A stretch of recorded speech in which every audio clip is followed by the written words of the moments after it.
Ottawa Station. When you think of people leaving home or their homeland or their regular routines, they're traveling, let's say. If they're tourists, they're going to go somewhere, they want luxuries, they want comforts, they want transportation that's easy, they want to have access to things, and people thinking for them a lot. An educational experience in general, whether it's leaving the country or not, even stateside, is now looking at the place that you're visiting as a place of like, how do we go about getting around here? Do we use public transportation? Can we walk? When we eat, we're trying to look at different types of foods because we're not doing this for comfort and for luxury. And so we want to learn about the people, we want to learn about the population, we want to learn about the society, whereas a tourist, you're not necessarily there to learn. And so with study abroad, you're sort of applying these educational experiences to a place that's less familiar. It could be a different language, it could be different religious overtones in a place, it could be different types of clothing, different types of foods that you wouldn't necessarily get regularly at home. So when we bring students to anywhere out of the country, we're looking at that type of experience that helps mold them in their lives. You come to a place like Canada. So Canada is good because if you want to, you can even drive here. But if you fly here, it's not very expensive. It's not taxing you too much because it's even at the same time zone for us if you're in the capital region, for example. And it's not too unfamiliar. But there's enough unfamiliarity that allows students to grow and to learn things. If you go to most of just English-speaking Canada, it's great. You're using a different currency. You have to go through a border crossing. They use the metric system, and there's some things that are different. The history is different. The system for health here is different. When you're in a place like Quebec, different types of history, and it's kind of a nation within a nation. French is certainly the language there, and in a lot of cases you can't see anything written in English anywhere. The capital region of Ottawa, you're in Ontario, but you're right at the French part of Canada in Quebec, right across the river.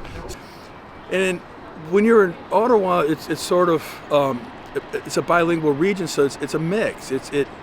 English is the first language here, but you're constantly reminded of French being very, very important here.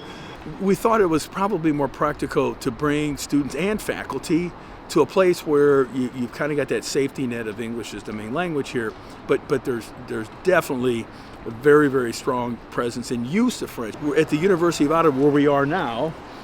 It's a bilingual institution, so students can study in both languages or one or the other, and many of them choose to study at least a portion of their studies in the other. The students have a chance to be exposed to a different language, which is something very unusual for a lot of our students.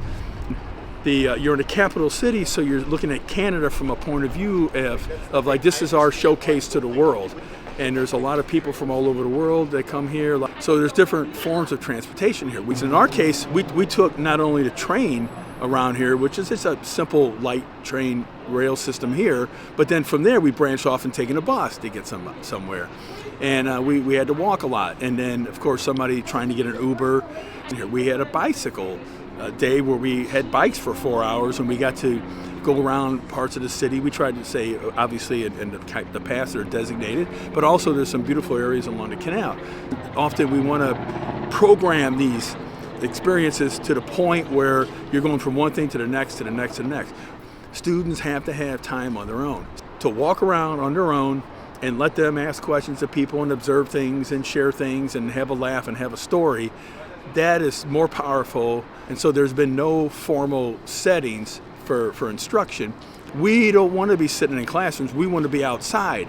We meet in the mall in front of Tim Hortons, and we get a coffee and a muffin, and somebody grabs something next door there, and we sit at tables, and then we gather around and we talk, and then we move down to the city, and then we're getting ready to go into the art museum. We're talking about what we're looking at. There's been instruction going on the whole time we're here, and stuff like we're looking at trash cans here all over the place.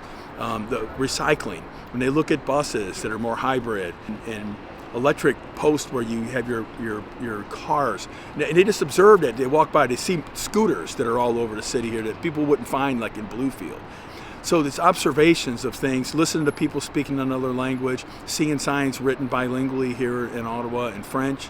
They can figure that stuff on their own. We guide them, we set up the educational experience and let them put their hands out there and feel around for themselves. And so for especially students from West Virginia and don't have a chance to travel, and they often don't even get to know many international students around their campus, because it could be a very powerful experience.